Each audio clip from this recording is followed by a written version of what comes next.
Chapter 15 Cobbled Streets. Summary. With the new information of how long it would take to get home, the humans are eager to get off-planet as soon as possible. But maybe they can enjoy their time here while it lasts. The group woke up early every morning for the next week or so. Every day was spent building up stamina and building up their campsite. Food turned out not to be a problem for the Terrans, as it seemed they had steel stomachs when it came to the local flora. The Orseer's food options were much more limited, but with the tablet, they were able to make sure everything they ate was safe. They filled the days with short hikes for endurance, and more dedicated basic lessons. Thanks to the tablet and their shaky foundations, they were able to progress through the language relatively quickly. While it may have taken them years to get this far in English, they didn't need to learn English to survive in a strange alien environment.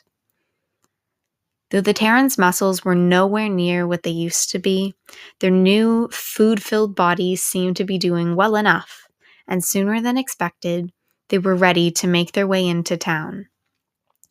Making sure their tattered clothes covered everyone's serial number tattoos, and in the Terrans' cases, brandings, they were all set. No one in the group was exactly sure what would happen if the sentients knew they were the property of traffickers, but they really didn't want to find out. Using the tablet, Uraraka led them through the sparsely packed forest, weaving around large moss-covered boulders while trying to keep their bearings. Izuku especially made sure to try his best to remember the way there. While they did have the tablet to lead them there and back today, they would be helpless without it. And Izuku didn't want to feel helpless. Never again. So, as they traveled for the next hour, he paid close attention to every stump, rock, and stream.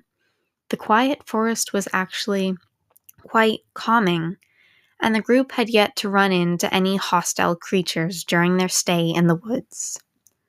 Izuku had innocently posed the odd observation to the group in basic. The rest of the Terrans let out nods and sounds of agreement at the lack of aggressive animals before Pyerpa and Fastel raised concerned looks to the teens. "How common are dangerous animals on Terra?" Pyerpa warily questioned. Izuku let out a sigh at what he now realized would be another round of the siblings get concerned about the Terran species' well-being.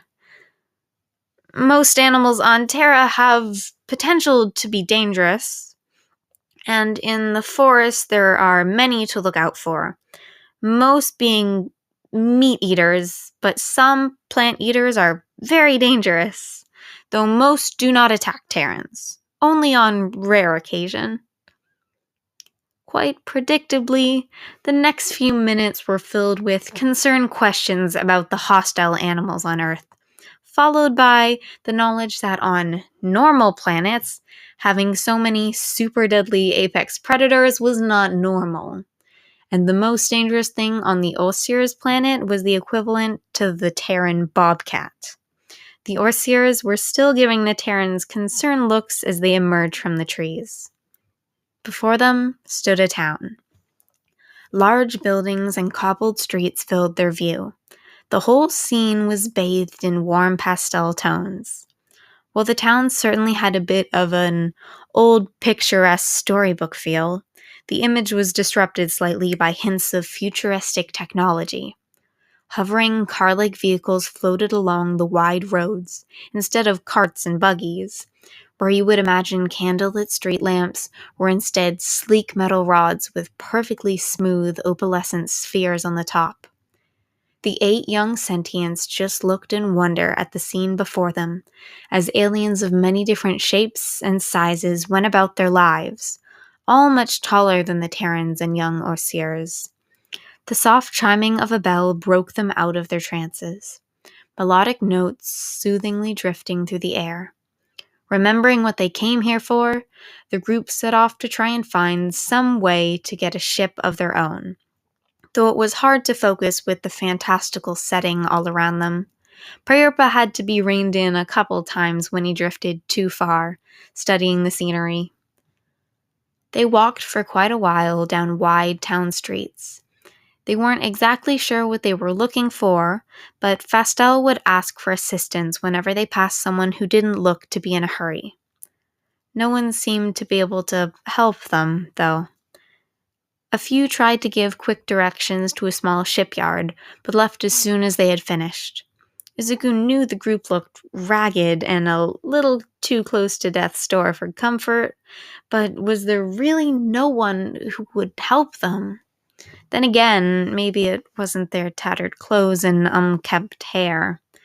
Maybe they wouldn't help because they were a strange type of sentient they'd never seen before. Close-knit human towns could sometimes be unfriendly to outsiders. Or maybe it was because they recognized them as Terran Deathworlders. But they continued on anyway, and after what had to be a few hours of searching, Priorpa stopped to tug on Izuku's baggy hero costume. "I'm hungry," he said with a slight whimper. "I'm tired." Izuku too felt the effects of their day taking a toll on him. But it was worse that Priorpa was suffering too. Izuku knows the boy is strong after all he's been through and that he's trying his best. But he's still a kid. With a sigh, Izuku stopped to look at the small sentient. "I'm sorry.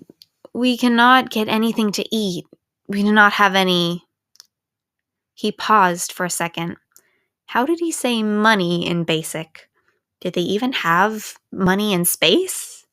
But with help from the tablet, he was able to get the message across. At this point, Fastel stepped in.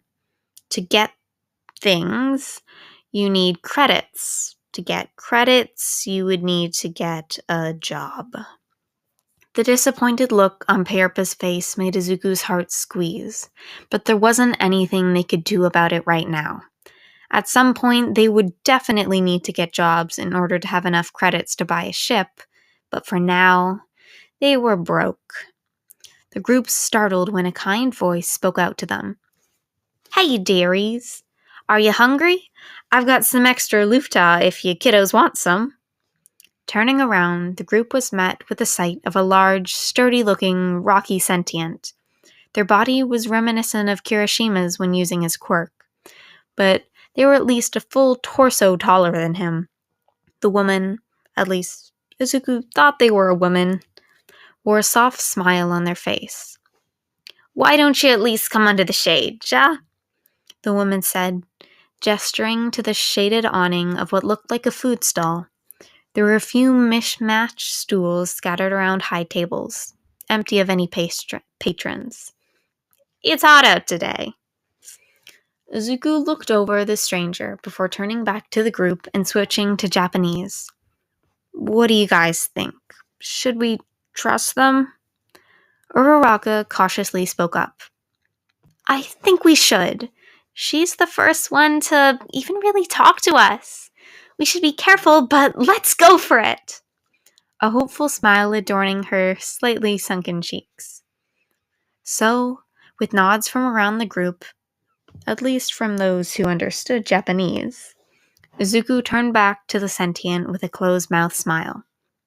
"Okay, thank you."